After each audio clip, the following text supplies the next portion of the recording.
Welcome back to my channel. Biryani நம்ம எல்லாருக்குமே ரொம்ப பிடிச்ச ஒரு டிஷ்ஷு. அது கோதுமையில் செஞ்சு சாப்பிட்ருக்கீங்களா? இல்லைன்னா உடனே செஞ்சு சாப்பிடுங்க, ரொம்பவே நல்லாயிருக்கும்.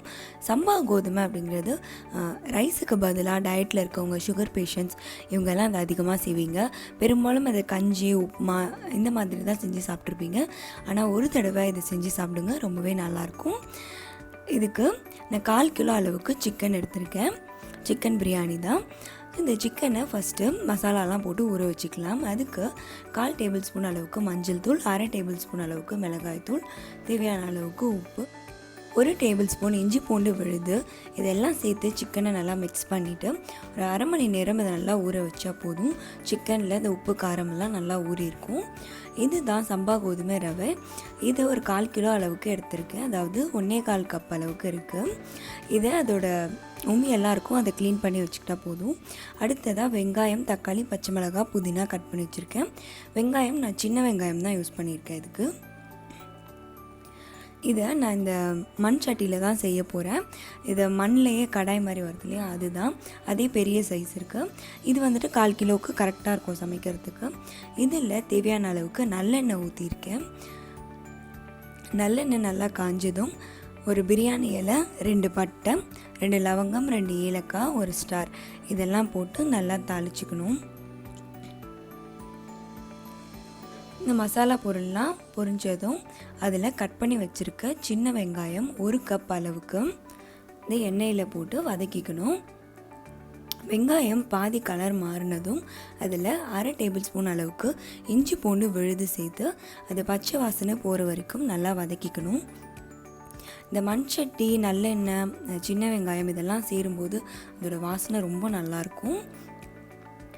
இஞ்சி பூண்டு விழுதும் போட்டு வதக்கினதும் கொஞ்சமாக புதினா,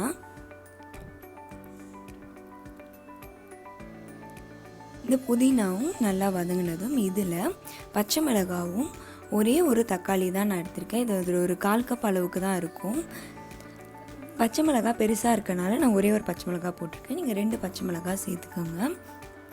இதெல்லாம் சேர்த்து நல்லா வதங்கினதும் இதில் நம்ம ஊற வச்சு வச்சுருக்க சிக்கனை சேர்த்துட்டு சிக்கனையும் கொஞ்சம் வதக்கிக்கணும்.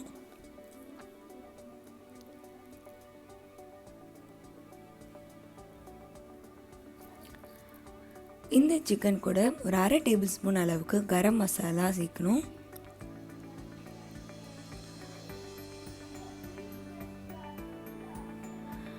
ரெண்டு டேபிள் ஸ்பூன் அளவுக்கு திக்கான தயிர்,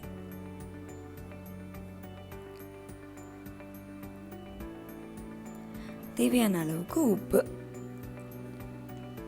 இதெல்லாம் சேர்த்து கலந்து விட்டுட்டு இந்த சிக்கன் வேகிற வரைக்கும் இதை மூடி போட்டே வச்சுருக்கணும்.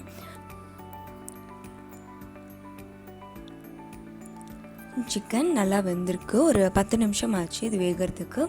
இப்போ இதில் இந்த கோதுமை ரவைக்கு தேவையான அளவுக்கு தண்ணியை சேர்த்துக்கணும். தண்ணி வந்துட்டு 1/4 கப்புக்கு நான் 2.5 கப் அளவுக்கு தண்ணி சேர்த்துருக்கேன். அதாவது டபுள் மடங்கு தண்ணி சேர்த்துருக்கேன். நான் கோதுமை ரவைக்கு தண்ணி வந்துட்டு அந்த அளவுக்கு தான் யூஸ் பண்ணணும்.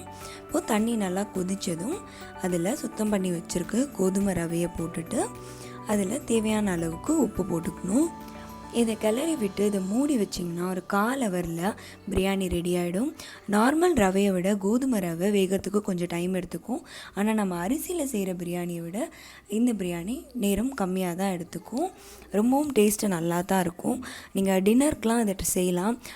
வித்தியாசமாகவும் இருக்கும், டேஸ்ட்டாகவும் இருக்கும். நான் மண் சட்டி, நல்லெண்ணெய், சின்ன வெங்காயம் இதெல்லாம் சேர்த்து செஞ்சுருக்கனால இதோட டேஸ்ட் வந்துட்டு ஒரு வில்லேஜ் ஸ்டைலில் ரொம்பவே நல்லாயிருக்கு. நீங்கள் இதை குக்கர்லேயும் செய்யலாம். குக்கரில் செய்யும்போது 2 விசில் விட்டு எடுத்துக்கோங்க, நல்லா வரும். இதை ஒரு சிம்பிளான தயிர் பச்சடியோடு வச்சு சாப்பிட்லாம். ரொம்ப சூப்பராக இருக்கும். அதனால் கண்டிப்பாக நீங்கள் இதை செஞ்சு பாருங்கள். இந்த வீடியோ பிடிச்சிருந்துச்சுன்னா லைக் பண்ணுங்கள், ஷேர் பண்ணுங்கள், கமெண்ட் பண்ணுங்கள். தேங்க்யூ ஃபார் வாட்சிங்.